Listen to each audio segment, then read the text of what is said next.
To discuss today's big news, we're now joined by our hockey insider, Chris Johnston. Chris, last year we saw 7 players bought out, but they were relatively small deals for the most part. This year's buyout window begins with a massive decision by the Vancouver Canucks, which is going to impact their franchise for many years to come.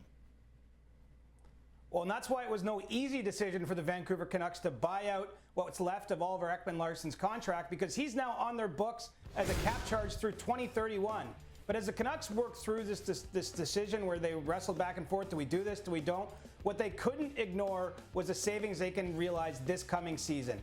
Only $140,000 plus now Ekman-Larsson will count for next season. That's $7 million plus savings for them. And when you look at what their commitments are elsewhere, they need that money to try to improve their roster this offseason. Look, it's been a long run here where Canucks management has tried to clear money off the books. This is usually a last sort of resort for a team when you make this kind of decision, and that's ultimately how Vancouver ended up here today. Lots more names floating out there as potential buyout candidates still to come. Keeping our focus on the Canadian clubs, which other teams are most likely to use a player buyout as a way to create a little more cap space?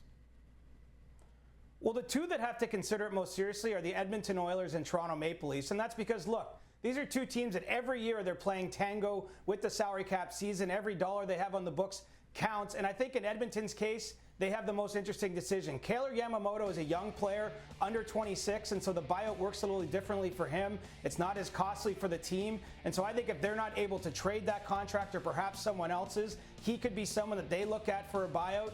You know, in Toronto, the biggest decision when it comes to this sort of thing is around Matt Murray, the goaltender who just was injured all last season. He counts more than $4 million on the Leafs cap. I think that's too much for him. It's an inefficient contract. And, you know, the Leafs are not a team that generally uses a buyout. The last time they did it was in 2016 with Jared Cowan. But this is a circumstance where if they're not able to find a creative way to move off Murray's contract, I think before June 30th, when this window closes, they're going to have to look at potentially executing a buyout on the goaltender. As you mentioned, teams don't have a long time to make their decisions. The buyout window closes in 2 weeks. Hockey insider Chris Johnston.